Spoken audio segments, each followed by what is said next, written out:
It's time for Where You Live with Gene and Tony, the show that's all about owning, buying, selling, renting, and association management. If it involves a home, we'll talk about it. Here's your chance to get your homeowner questions answered. From the Concierge Landscape Studios, here's Gene and Tony. Needed the shelter of someone's arms, and there you were. Welcome back to Hour 2 of Where You Live with Gene and Tony. In this hour of Where You Live, we're going to be talking about lawmakers in North Carolina. They want to limit a HOA's power there. They feel that they've got the ticket. We'll take a look at that. An interesting story that we're following out of Ridgeland, Mississippi. It has actually been taken, I think an individual or a group has taken an association to court over the issue of them saying, we have decided no rentals will be allowed in the association, and a judge is trying to determine whether they've got the authority to do that, or will the judge overturn their decision to do that. We'll take a look at that and so much more. Anyway, it's great to have you with us. I'm Gene Sullivan. I'm Tony Crockett. And we are glad you're with us. I think we mentioned we're broadcasting from the Concierge Landscape Studios, and we're brought to you this hour by Extreme Exteriors and the American Family Insurance Kim Bennett Agency. Well, let's go right into our next story, and this is from Wilmington, North Carolina. Lawmakers weigh limits on HOA power. And it says that a legislative committee was looking into laws governing homeowner associations, and they plan to recommend legislation to the full General Assembly for consideration this year.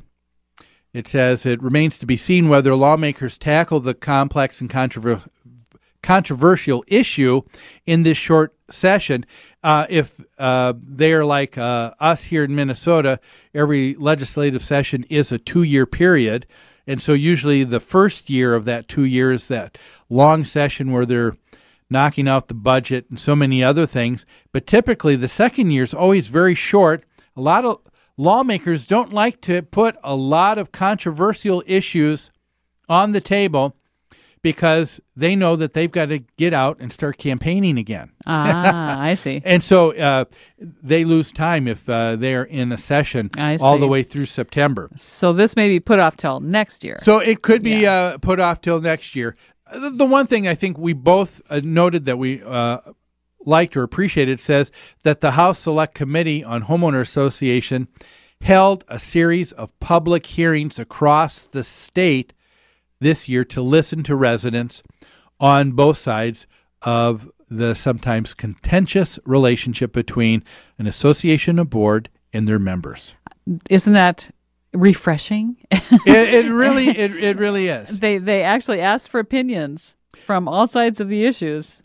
Yeah, you would think that the more responsibility you have, the more it would give you pause to say, I need to get input, and to realize that you don't have all the answers. You can't.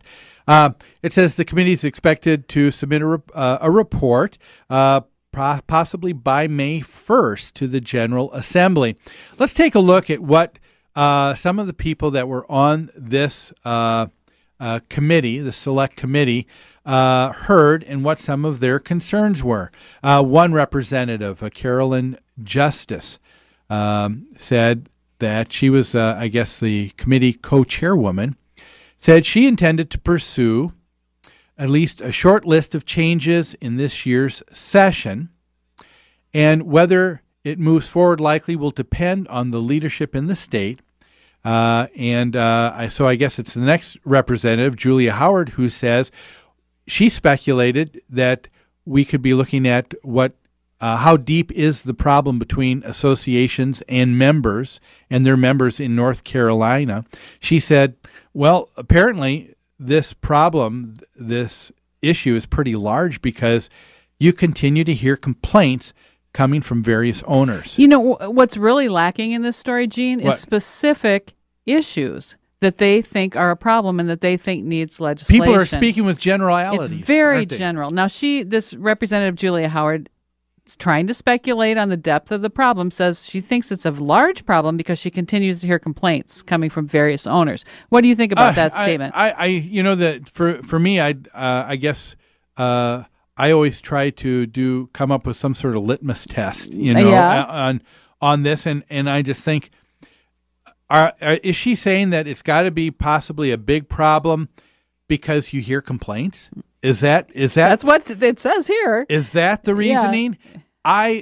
I would say to this representative, that for every one homeowner that she hears complaining about their association and about how wrong it is, I bet you I can find at least 20 people in their state complaining about how things are run at the legislature.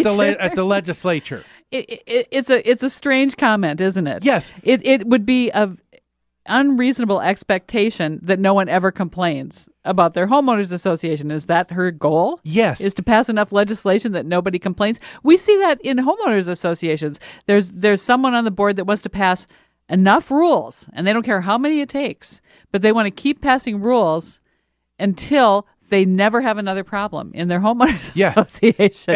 And again, the issue isn't a lack of rules, because someone who doesn't want to follow something is not following it because they don't know how to read, or because they don't understand. They don't understand.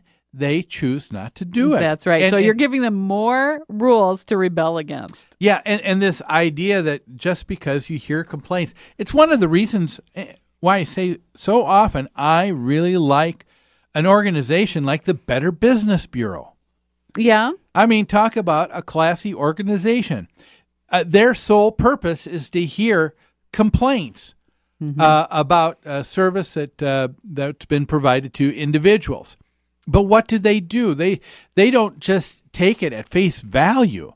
That's right. That's right. They look into it, and they look at both sides. They allow both sides to share information. That's right. I've been on the receiving end of that. Yes. One of my renters filed a complaint with the Better Business Bureau about me withholding their security deposit.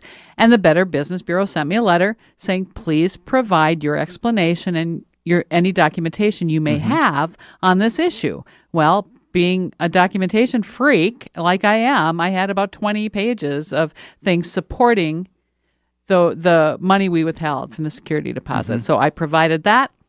End of story. And so in the words of Rosanna Dana, Rosanna Anna Dana.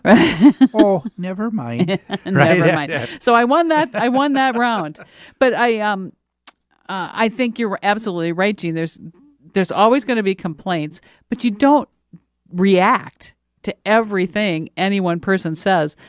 Later in the story, it says another representative, Jonathan Jordan, thinks one of the big issues is that they need to force associations to remove any lien on the property once the owner has done whatever was necessary to remove it. Said they heard from at least one situation where a lien wasn't removed.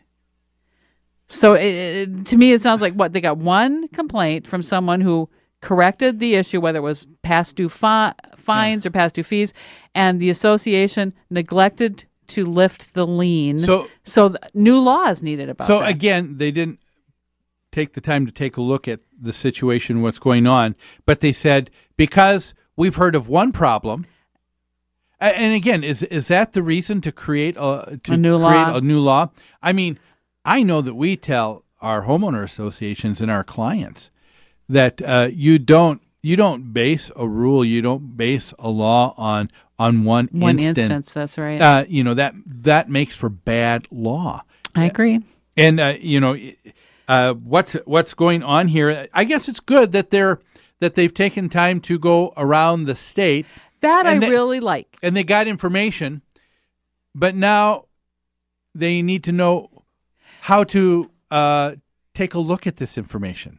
In gathering all this information, if this is the worst they've heard, is that someone forgot to have a lien lifted and someone else complained about their association. This does not seem to be a really serious issue. And again, we don't know the story behind this story, do we? No, we don't have all the details. So until you do, what you may have is a well-intentioned person, but who does not understand what is going on, and so they are misrepresenting the story and the situation. Yeah. Well, we've got more that we want to say about this, but by looking at the clock here, we've got to take a quick break, so we'll do that. But don't go away. We'll talk more about what the North Carolina legislators want to do about HOAs after this.